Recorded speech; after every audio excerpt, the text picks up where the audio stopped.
Hello everyone, आप सबका स्वागत है लाइफ साइंस कैफ़े में। हम कर रहे हैं 9th क्लास की साइंस और जिसमें चैप्टर रीडिंग हो रही है 12th चैप्टर की। ठीक है, 12th चैप्टर में हम sound waves are longitudinal waves तक कर चुके हैं और इसे अब हम कंटिन्यू करेंगे। ठीक है, आई होप आपको ये पसंद आ रहा होगा और आप अच्छे से पढ़ाई कर रहे होंगे। चलिए देखिए, जो हमने इसमें किया था कि हमने ये जो स्लिंकी है इसको हमने प्रेस किया एक बार और एक बार इसको स्ट्रेच किया। ठीक है, एक बार इस तरफ स्ट्रेच कर रहे हैं, दूसरी तरफ बार इसे प्रेस कर रहे हैं। ठीक है, तो इसमें क्या हुआ कि जो रीज़न है जहाँ पे कॉइल क्लोज आ जाती है उसे कंप्रेशंस कहते हैं, जैसे हमने पहले किया था, जिसमें पार्टिकल पास पास आ जाते हैं, क्लोज आ जाते हैं, कंप्रेशन है। और जहाँ पे कॉइल अलग हो जाती है उसे रेयरफैक्शन कहते हैं। ठीक है, रेयरफैक्शन और कंप्रेशन में क्लोज से याद करेंगे, रेयरफैक्शन अलग वाले। जैसे हमें पता है कि साउंड प्रोपगेट करती है मीडियम में सीरीज ऑफ कंप्रेशंस और रेयरफैक्शन से। Now we can compare the propagation of disturbance in a slinky where the sound propagation in a medium. These waves are called longitudinal waves. अब इन waves को क्या कहते हैं? longitudinal waves कहते हैं। बहुत आसान चैप्टर है। अगर आपको ये भी समझ में नहीं आता तो चैप्टर के लास्ट में जब हम करेंगे जो समरी है चैप्टर की, उसमें हमें पता चल जाएगा क्या क्या चीज़ हमें अपने दिमाग में रखनी है साउंड को लेकर और क्या चीज़ हमें इग्नोर करने से भी काम चल जाएगा। ठीक है, इन वेव्स में जो इंडिविजुअल पार्टिकल है मीडियम के वो मूव करते हैं डायरेक्शन में parallel to the direction of propagation. जिस डायरेक्शन में मूवमेंट हो रही है उसी डायरेक्शन में वो मूव करते हैं, उसके पैरेलल में। The particle do not move from one place to another but they simply oscillates back and forth about their position of rest. ठीक है, ये पार्टिकल खुद मूव नहीं करते, लेकिन ये इस तरह से मूव ज़रूर करते हैं ताकि एक साइड में कंप्रेशन हो जाए और दूसरी साइड में रेयरफैक्शन हो जाए। This is exactly how a sound wave propagates. किस तरह से ये साउंड वेव जो है प्रोपगेट करती है, किस अनुपात में ये रहती है। Hence sound waves are longitudinal waves, इसीलिए कहते हैं कि साउंड वेव्स हैं लॉन्गिट्यूडनल है। देर आपको समझ आ गया ना कि ये जो मूव करती है ये पैरेलल में मूव करती है। There are also another type of wave called transverse waves. और भी लॉन्गिट्यूडनल वेव तो हैं ही ये, लेकिन और भी वेव होती हैं जिन्हें ट्रांसवर्स कहते हैं। किसे कहते हैं transverse waves? In transverse waves, particle do not oscillate along the line of wave propagation, but oscillates up and down about their mean position as the wave travels. इसमें क्या है? पैरेलल मूव नहीं करते, इसमें अप एंड डाउन मूव करते हैं और इस तरह से एक वेव आपको नजर आएगी। ठीक है, जैसे ही वेव ट्रेवल करती है। दस transverse waves in is the one in which the individual particle of the medium move about their mean position in a direction perpendicular to the direction of wave propagation. अब इसमें क्या होता है? perpendicular move कर रहे हैं ये। Thus the transverse waves is one in which the individual particle of the medium move about their mean position. वो मूव करते हैं अपनी mean position में perpendicular to the direction of the wave, उस direction के perpendicular. Light is transverse waves, but for light oscillations are not of the medium particle or their pressure or density. It is not a mechanical wave. ठीक है, उसमें वो particle move नहीं करते बल्कि वो क्या करते हैं? प्रेशर ग्रेडियंट, प्रेशर शुरू कर देते हैं और उनकी डेंसिटी को चेंज करते हैं। It is not a mechanical wave, इसलिए मैकेनिकल वेव नहीं है। हमारा क्वेश्चन भी था कि why are sounds wave called mechanical wave. Mechanical wave क्यों कहते हैं? Because it need material medium like air and water etcetera. इसको मीडियम की ज़रूरत होती है, इसलिए इसको मटेरियल वेव कहते हैं। ये जो वैक्यूम होता है जिसमें कोई एयर नहीं है उसे वैक्यूम कहेंगे।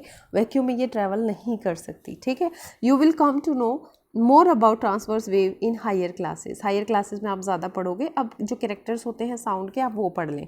ठीक है, जो वेव होती है उसके कैरेक्टर्स क्या होते हैं? एक उसकी फ्रीक्वेंसी होती है, एम्पलीट्यूड होता है और स्पीड होती है। ठीक है, फ्रीक्वेंसी को किस में मेजर करते हैं? वेव लेंथ में। ठीक है, फ्रीक्वेंसी जो होती है वो जैसे उसकी यूनिट्स भी होती हैं, मीटर या वेव लेंथ या हर्ट्ज। ठीक है, न्यू। एम्पलीट्यूड जो है उसकी एसआई यूनिट क्या होती है? मीटर होती है। और स्पीड, ये क्या है? कैरेक्टर्स हैं साउंड वेव की। तो जब आपसे साउंड वेव के कैरेक्टर पूछे तो आपको बताना है फ्रीक्वेंसी होता है, एम्पलीट्यूड होता है और स्पीड होती है। ठीक है, साउंड की स्पीड भी होती है ना, जैसे हमने आवाज़ लगाई तो हमें कितनी जल्दी वो सुनाई दी है, ठीक है। A sound wave in graphic form is shown in figure, जो ग्राफिक फॉर्म है वो आपको दिखाई जाएगी आगे, which represents how density and pressure changes when the sound wave moves in a medium, जिससे हमें पता चलेगा कि किस तरह से डेंसिटी चेंज हो जाती है, किस तरह से प्रेशर चेंज हो जाता है जैसे ही साउंड किसी मीडियम में ट्रैवल करती है। Density as well as pressure of the medium at a given time varies with distance above and below the average value of density and pressure. ये किस पे डिपेंड करती है, प्रेशर और डेंसिटी, ये मीडियम पे डिपेंड करती है, गिवन टाइम में वेरी करती है और डिस्टेंस के साथ भी ये वेरी करती है, ठीक है। Above and below the average value of density and pressure, जो एवरेज होता है डेंसिटी और प्रेशर का एवरेज वैल्यू, उससे ऊपर या नीचे represent the density and pressure variation respectively, वो टेम्परेचर और डेंसिटी वेरिएशन को रिप्रेजेंट करता है as a sound wave propagate in a medium, जैसे ही वेव जो साउंड वेव होती है वो किसी मीडियम में जाती है। अब देखिए कॉम्प्रेशन का मैंने क्या बोला था आपको, जो क्लोज पार्टिकल्स ले आते हैं वो क्या होते हैं, कॉम्प्रेशंस में होते हैं। क्लोज पार्टिकल होंगे ऑब्वियसली जो प्रेशर है वो ज़्यादा होगा, है ना, इंक्रीज होगा वहाँ पे। Compressions are the region where particles are crowded together, यही बात है, C for compression, C for close, and represented by upper portion of the curve, जो आप कर्व देखोगे उसमें C में देखना, वो अपर पोर्शन में जो दिखेगा वो है compression region. Peak represent the region of maximum compression, जो इस तरह से आपको एक पीक नजर आएगा ना, यहाँ पे मैक्सिमम कंप्रेशन होगा। This compression are region where density as well as pressure is high, जहाँ पे डेंसिटी मतलब घनत्व तो ज़्यादा घने होंगे पार्टिकल्स और उनका प्रेशर भी ज़्यादा होगा। रेयरफैक्शंस रीजन होते हैं जहाँ पे पार्टिकल्स अलग हो जाते हैं, set are spread apart and represented by the, किससे रिप्रेजेंट होते हैं, ये देखिए यहाँ पे दिखाया गया है valley that is lower portion of the curve in figure C. ये देखिए लोअर पोर्शन में कहाँ पे कंप्रेशन दिखाया जा रहा है, कहाँ पर रेयरफैक्शन दिखाया जा रहा है, एक बार इसको हटाना पड़ेगा। ये देखिए यहाँ पे क्लोज हैं पार्टिकल्स तो ये क्या है, कंप्रेशन है ये वाला। यहाँ पे रीजन, इस रीजन में अलग हो गए हैं, ये तो रेयरफैक्शन है। अब नीचे वाले में जैसे ही प्रेशर, ये क्या था, डेंसिटी दिखा रहे हैं, यहाँ पे प्रेशर है, प्रेशर किसका ज़्यादा है, कंप्रेशन का ज़्यादा है, ठीक है, ऊपर वाले से मैच कर लेना इसे। डेंसिटी और प्रेशर को अब किस तरह से देखेंगे, इस तरह से देखेंगे, ठीक है, समझ रहे हो। अब ये दो जो कंप्रेशन के बीच का है, इस जो खाली वाला एरिया है ना, ये क्या है, क्रेस्ट है, ठीक है, और जो ये पीक बनी हुई है इधर, ये क्या है, ट्रफ है, ठीक है। एम्पलीट्यूड क्या है, ये वाला जो एरिया आपको दिख रहा है। आगे क्या है, a peak is called the crest and the valley is called the trough of the wave. The distance between two consecutive compressions or the two consecutive rarefaction is called wavelength. जो दो कोई भी compression लो या आप rarefaction लो, उनके बीच की distance को क्या कहते हैं, wavelength कहते हैं। समझ गए आप। तो wavelength में भी confuse नहीं होना कि वो compression का था या rarefaction का था, जैसे कि फिगर में दिखाया गया है। समझ गए। इसको देख के एक बार खुद लिख के देखना, आपको अच्छे से याद हो जाएगा, और एक दो बार रिवाइज करने से तो ये परमानेंट आपके दिमाग में फिक्स हो जाएगा किस तरह से था। वेवलेंथ को यूजुअली लैम्डा से, ग्रीक लेटर लैम्डा से रिप्रेजेंट करते हैं, और आई जो SI यूनिट है इसकी वो मीटर है, ठीक है। अब वेवलेंथ को भी आपने याद रखना है, किससे रिप्रेजेंट करते हैं, लैम्डा से, और SI यूनिट क्या है, मीटर। अब हमारे एक साइंटिस्ट हैं हेनरिच रॉबर्ट हर्ट्ज। हर्ट्ज तो आपने सुना होगा। हर्ट्ज एक साइंटिस्ट थे जिन्होंने जो 22 फरवरी 1857 में हैम्बर्ग जर्मनी में पैदा हुए थे, ठीक है, और एजुकेट कहाँ हुए, यूनिवर्सिटी ऑफ बर्लिन, ठीक है। वो ही confirmed J.C. Maxwell's electromagnetic theory, उन्होंने उनकी मैग्नेटिक थ्योरी को कन्फर्म किया अपने एक्सपेरिमेंट से, और फाउंडेशन उन्होंने फ्यूचर में, मतलब फाउंडेशन उसकी नींव रखी future development of radio, telephone, telegraph और टेलीविज़न की भी। उन्होंने इतना काम किया कि उनकी नींव रख दी। उन्होंने क्या डिस्कवर किया, photo electric effect which was later explained bye Albert Einstein. तो उन्होंने और क्या, मतलब फोटो इलेक्ट्रिक इफेक्ट था वो भी उन्होंने दिया था, डिस्कवर किया था, और बाद में इसको अल्बर्ट आइंस्टाइन ने एक्सप्लेन किया अच्छे से। जो SI यूनिट है फ्रीक्वेंसी की, उसका नाम हर्ट्ज है, इन्हीं को मतलब सम्मानित करने के लिए जो फ्रीक्वेंसी को हर्ट्ज में मेजर करते हैं, ये इन साइंटिस्ट के नाम पे रखा गया था। ठीक है, उसके बाद हमारा ये डायग्राम आता है, ये तो हो गया। ठीक है, frequency tell us how frequently an event occur. Frequency बताती है कि कोई भी इवेंट जो होता है कितना जल्दी जल्दी होता है। Suppose you are beating a drum, suppose आप एक बीट कर रहे हो, ड्रम को मार रहे हो, बीट रहे हो। How many times you are beating the drum per unit time is called frequency of your beating the drum. आपकी फ्रीक्वेंसी कितनी है कि कितने टाइम आप उसको मार रहे हो पर यूनिट टाइम में, टाइम के हिसाब से। ठीक है, we know that when sound is propagated through a medium, जब प्रोपगेट होती है किसी मीडियम से, डेंसिटी जो होती है ऑसिलेट करती है मैक्सिमम वैल्यू और मिनिमम वैल्यू में। चेंज जो होती है डेंसिटी का, ये जो चेंज है मैक्सिमम वैल्यू से मिनिमम वैल्यू तक, again to the maximum value make one complete oscillation. Maximum value suppose यहाँ है, फिर मिनिमम आ गई, फिर मैक्सिमम आ गई, तो जो ये कंप्लीट ऑसिलेशन है ये दो मैक्सिमम वैल्यूज को मिला के बनता है। The number of such oscillations per unit time is, per unit कहाँ पढ़ रहे थे, per unit time is the frequency of sound wave. जो नंबर ऑफ ऑसिलेशंस हैं पर यूनिट टाइम में, वो फ्रीक्वेंसी है साउंड वेव की। If we can count the number of compressions and rarefactions that cross per unit time, we will get the frequency of the sound wave. अगर हम उनको major कर सकते हैं तो हमें फ्रीक्वेंसी मिल जाएगी साउंड वेव की। ये रिप्रेजेंट होता है ग्रीक लेटर न्यू से, और इसकी एसआई यूनिट जो है वो हर्ट्ज है। समझ गए, इसको भी आपने याद रखना है। जो टाइम लिया गया है दो कॉन्सिक्यूटिव कंप्रेशंस या रेयरफैक्शन से to cross a fixed point is called the time period of the wave. किसी एक फिक्स्ड पॉइंट को क्रॉस करने के लिए जो टाइम लिया जाता है कंप्रेशन से या रेयरफैक्शन से, तो उसको क्या बोलते हैं, टाइम पीरियड बोलते हैं उस वेव का। दूसरे शब्दों में ये कह सकते हैं, we can say that the time taken for one complete oscillation in density of a medium is called the time period of the sound wave. उसका क्या है, साउंड वेव का टाइम पीरियड है कहेंगे हम उसे। It is represented by symbol T, और जो एसआई यूनिट है सेकंड की वो है एसआई, जो इसकी एसआई यूनिट है टाइम की वो सेकंड है।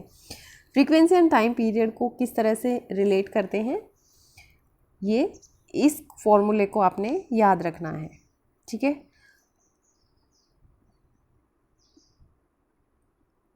A violin and a flute may both be played at the same time in an orchestra। ठीक है, एक वायलिन और एक फ्लूट दोनों को एक ऑर्केस्ट्रा में प्ले किया जाता है एक ही समय में। Both sounds travel through the same medium, और वो दोनों की साउंड भी सेम मीडियम से आती है। This is air and arrives at our ear at the same time. ये हवा से होते हुए हमारे कानों तक आते हैं। दोनों साउंड जो हैं सेम स्पीड से ट्रेवल करती हैं किसी सोर्स के इर्रेस्पेक्टिव। ठीक है, क्योंकि बजाने वाले भी सेम डिस्टेंस पे होते हैं हमारे, और जो मीडियम है वो भी सेम होता है, दैट इज़ एयर होता है। जो साउंड हम रिसीव करते हैं वो डिफरेंट होती है। ये क्यों होता है, क्योंकि डिफरेंट कैरेक्टर्स हैं जो एसोसिएटेड होते हैं उस साउंड से। एक तो होता है पीच। पीच एक ऐसा कैरेक्टर है जो रिस्पॉन्सिबल होता है कि हमें अलग अलग सुनाई देता है। हमारा ब्रेन किस तरह से इंटरप्रेट करता है फ्रीक्वेंसी को, जो साउंड की फ्रीक्वेंसी निकलती है, हमारा ब्रेन किस तरह से उसको इंटरप्रेट करता है, उसे पीच कहते हैं। जो फ्रीक्वेंसी निकलती है साउंड की उसे पीच कहते हैं। समझ गए। जो फास्टर वाइब्रेशंस होती है शोर्स की तो ज़्यादा फ्रीक्वेंसी होगी और हायर पीच होगी, जैसे कि फिगर 12.9 में दिखाया गया है, भी दिखाएंगे आपको। Thus a high pitch sound corresponds to more number of compressions and rarefactions passing a fixed point per unit time। अब क्या होता है, हाई पिच होगा मतलब क्या होगा, वो ज़्यादा उसके compressions होंगे, ज़्यादा rarefactions होंगी। Object of different sizes and conditions vibrate at different frequencies to produce sound at different pitch। जो ऑब्जेक्ट होते हैं जिनके साइज़ अलग होते हैं, जिनकी कंडीशंस अलग होती है वाइब्रेट करने की, हिलने की, वो भी डिफरेंट फ्रीक्वेंसी प्रोड्यूस करते हैं, डिफरेंट पिच की साउंड प्रोड्यूस करते हैं। ठीक है। जैसे हम एक छोटी से हम अपने नेल से किसी चीज़ को मार रहे हैं तो उसकी साउंड, उसकी पिच कम होगी, ठीक है। और अगर हम उसी को किसी लकड़ी से या किसी हथौड़े से मार रहे हैं तो उसकी पिच जो है ज़्यादा होगी, क्योंकि हथौड़े से मारने से उससे कंप्रेशन रेफेक्शन ज़्यादा बनेंगे और उससे साउंड की पिच भी बढ़ेगी। ये आपको दिखाया गया है कि low pitch sounds has low frequency and high pitch sounds has high frequency. ठीक है, आप इस डायग्राम से समझ जाओगे कि ये देखिए कितनी फ्रीक्वेंसी यहाँ पे कम है और इसकी फ्रीक्वेंसी कितनी ज़्यादा है, ठीक है। उसके बाद जो magnitude of the maximum disturbance in the medium on either side of the mean value is called amplitude of the wave. जो मैग्नीट्यूड होता है मैक्सिमम डिस्टर्बेंस का मीडियम में, वो एम्पलीट्यूड कहलाता है, ठीक है। वो जो एक एरो हमने इस तरह से दिखाई थी, ये जो मीन लाइन से पास होते हुए जो लाइन होती है उसे एम्पलीट्यूड कहते हैं। इसको लेटर ए से रिप्रेजेंट करते हैं, ए फॉर एम्पलीट्यूड, ये तो आपको याद रह जाएगा। For sound its unit will be that of density और प्रेशर। साउंड के लिए इसकी जो यूनिट होगी वो होगी डेंसिटी की और प्रेशर की।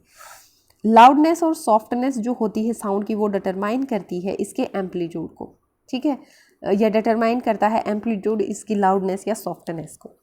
The amplitude of the sound wave depend upon the force with which an object is made to vibrate. जितना फोर्स हम किसी ऑब्जेक्ट को वाइब्रेट करने में लगाते हैं उतना ही उसका एम्पलीट्यूड होगा। If we strike a table lightly, अगर हम किसी टेबल को स्ट्राइक करते हैं हल्के से, we hear a soft sound because we produce a sound wave of less energy. इससे हम लेस एनर्जी मतलब इससे आप समझ सकते हो कि किस तरह से सॉफ्टनेस और लाउडनेस होती है। ज़्यादा एम्पलीट्यूड होगा मतलब ज़्यादा एनर्जी हमने लगाई है, समझ रहे हो। बस इतना ही कि जितना हमें ज़ोर से सुनाई देगा उतना ज़्यादा एम्पलीट्यूड है, ज़्यादा एनर्जी है, ज़्यादा एम्पलीट्यूड है। If we hit a table hard we hear a loud sound. We can you tell why, क्या आप बता सकते हो ऐसा क्यों होता है। Loud sound can travel a larger distance at as it is associated with higher energy. जो लाउडर साउंड होती है वो ज़्यादा डिस्टेंस को ट्रेवल कर सकती है क्योंकि उसमें ज़्यादा एनर्जी लगी हुई है। A sound wave spread out from its source. एक जो साउंड वेव होती है वो स्प्रेड हो जाती है अपने शोर्स से। As it moves away from the source its amplitude as well as its loudness decrease. जैसे ही ये दूर चली जाती है, जैसे आप अपने आप से एग्जांपल लगा लो, आप जब किसी स्टार्ट करते हो किसी पॉइंट से भागना तो क्या करते हो, आप बहुत तेज़ी से भागते हो और जैसे जैसे दूर जाते हो वैसे ही आपकी स्पीड कम हो जाती है। उसी तरह से जो एम्पलीट्यूड है, एनर्जी है, वो कम हो जाती है, लाउडनेस है वो भी कम हो जाती है इस तरह से, ठीक है। 12.10 में show that wave shapes of the loud and the soft sound of the same frequency. ये शेप दिखाई गई हैं 12.10 में, अभी आपको दिखाते हैं। ये देखिए किस तरह से सॉफ्ट साउंड की वेव्स होती हैं और किस तरह से एम्पलीट्यूड इसका कम है, ठीक है। ये वाला होता है एम्पलीट्यूड, तो इसका ज़्यादा है, ये वेव डिस्टर्बेंस है। उसके बाद हमारा आता है a sound of single frequency is called a tone. अगर किसी की सिंगल फ्रीक्वेंसी है, ठीक है, टोन आप किस चीज़ से टोन सुन के आपको याद नहीं आ रहा कुछ के हम किसी को बोलते हैं कि अपनी टोन सही करो पहले। कोई अगर हमें गुस्से से बात करता है, मतलब वो एक ही लहजे में बात कर रहा होता है सामने वाला, तो हम उसे बोलते हैं अपनी टोन ठीक करो। साउंड जो होती है सिंगल फ्रीक्वेंसी की उसे टोन कहते हैं। जो sound which is produced due to a mixture of several frequencies called note. जो बहुत ज़्यादा साउंड जो फ्रीक्वेंसीज मिक्स होकर जो प्रोड्यूस होती है साउंड, उसे बोलते हैं नोट, ठीक है। ये म्यूजिशियन यूज़ करते हैं ये वाली term. And is pleasant to listen. अब हम लोग बात करते हैं, ऐसा तो नहीं है कि हम एक बार तो बहुत ही धीरे से बोलेंगे, फिर थोड़ा तेज़ बोलेंगे, फिर और तेज़ बोलेंगे, ऐसा तो नहीं होता। ये इंस्ट्रूमेंट्स करते हैं इस तरह से, बहुत सारी फ्रीक्वेंसी को कंबाइन करते हैं और उसे नोट कहते हैं। ये प्लीजेंट होती है लिसन सुनने में। Noise is unpleasant to the ear. जो शोर होता है वो हमारे कानों को अच्छा नहीं लगता। म्यूज़िक जो है वो प्लीजेंट होता है और इसकी क्वालिटी बहुत रिच होती है, ठीक है। तो क्वेश्चन है यहाँ पे, which wave property determine loudness and pitch. कौन सी प्रॉपर्टी डिटरमाइन करती है, अभी अभी हमने पढ़ा है। सेकंड क्वेश्चन है, guess which sound has a higher pitch, guitar और ए कार हॉर्न। और अगर आपको ये क्वेश्चन का आंसर पता है तो आपको इसका आंसर भी देना है कि किसका जो साउंड होता है वो हायर पिच रखता है, ठीक है। अगर आप इस तरह से इसका रिवीजन करोगे, पढ़ोगे, तो आई होप आपको ये अच्छे से समझ में आ जाएगा और आप एग्ज़ाम में भी नहीं भूलोगे। और बाद में अगर आपको किसी हायर एग्ज़ाम की तैयारी करनी है तो जो हमारी जनरल साइंस आती है उसमें ऐसे ऐसे क्वेश्चंस आते हैं कि किसकी पिच ज़्यादा होती है, किसकी कम होती है, फ्रीक्वेंसी को किस तरह से डिटरमाइन करोगे, इनके ऐसा यूनिट्स क्या होती है, ये सब आपको पढ़ना होगा साथ में, ठीक है। तो एक बार कॉन्सेप्ट क्लियर हो जाता है तो दिक्कत नहीं आती है बाद में। फिर है speed of sound is defined as the distance which a point on a wave such as compression and rarefaction travel per unit time, ठीक है। उसकी स्पीड को किस तरह से कि पर यूनिट टाइम में कितने रेरफैक्शन और जो कॉम्प्रेशंस होते हैं वो ट्रैवल करते हैं। ये हमारा फार्मूला है कि जो पहले भी आया था। तो ऐसे फार्मूले जो हैं आप अपनी दीवारों पे भी लिख सकते हो। जो वेवलेंथ होती है, लैम्डा क्या है, वेवलेंथ है, ठीक है। टी क्या है, टाइम है, गिवन टाइम, किस टाइम मतलब कितने टाइम में वो ट्रैवल की है साउंड वेव, ठीक है। It is the distance travelled by the sound wave पर यूनिट टाइम। 10 इसका फॉर्मूला ये हो जाता है आपका लैम्डा ओवर टी, समझ रहे हो। अगर इसमें आपने वैल्यू रख दी तो भी आप निकाल सकते हो। अब इसी के बेस पे क्वेश्चन है, a sound wave has a frequency of 2 hertz and wavelength 35 kilometre, how long it will take to travel 1.5 kilometre. अगर आपको ये फॉर्मूला आता है तो आप ये आराम से कर दोगे। इसमें सब कुछ दिया हुआ है, आपको फ्रीक्वेंसी भी दी हुई है ना, लेकिन यहाँ पे किलो हर्ट्ज को आपने हर्ट्ज में कन्वर्ट करना है, वेवलेंथ को पॉइंट्स में, सेंटीमीटर को मीटर में कन्वर्ट करना है, ठीक है। ये फॉर्मूला रख के आप आसानी से निकाल सकते हो ये। उसके बाद क्वेश्चंस हैं, वेवलेंथ क्या होती है, फ्रीक्वेंसी क्या होती है, टाइम पीरियड एंड एम्पलीट्यूड ये क्या होता है। इसको याद करने का बेस्ट तरीका है जब आप इस तरह से ये वेव वाला डायग्राम बना के और इसमें लिखोगे कि ये क्या थी, हमारी वेवलेंथ थी, ये क्या था, इतना एम्पलीट्यूड था, और इन्होंने क्या पूछा है, वेवलेंथ क्या होती है, फ्रीक्वेंसी क्या होती है, और टाइम पीरियड क्या होता है, एम्पलीट्यूड क्या होता है। ये सारे क्वेश्चंस जो हैं बहुत ज़्यादा इम्पोर्टेंट हैं, क्योंकि हमें ऐसा लगता है कि बुक के बीच में दिए हुए हैं तो इनका कोई कुछ मतलब नहीं है, लेकिन ये क्वेश्चंस क्या करते हैं, हमारे डेवलप करते हैं दिमाग को कि हमने साउंड में किस तरह से, ये वो क्वेश्चन है जो हम सोच नहीं रहे, वैल्यू नहीं दे रहे, लेकिन ये इस तरह के क्वेश्चन ऐसे होते हैं जो हमें एक चीज़ को कई तरीके से सोचने के लिए मोटिवेट करते हैं।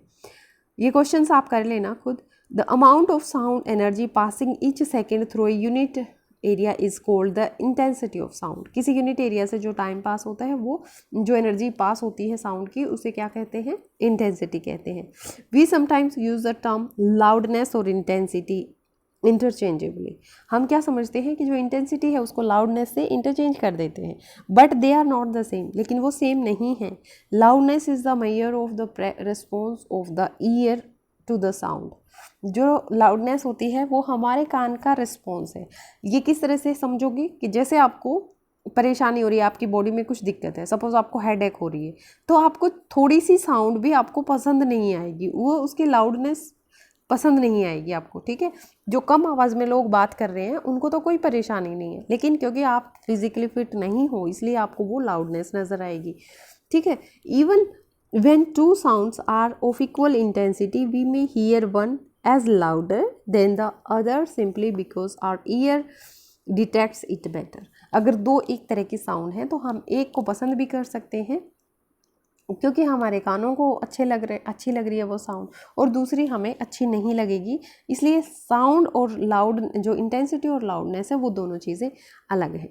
अब आपने लाउडनेस और इंटेंसिटी ऑफ साउंड को डिफ्रेंशिएट करना है और कमेंट में जाकर ज़रूर लिखना है कि इंटेंसिटी और लाउडनेस में क्या फ़र्क है, ठीक है।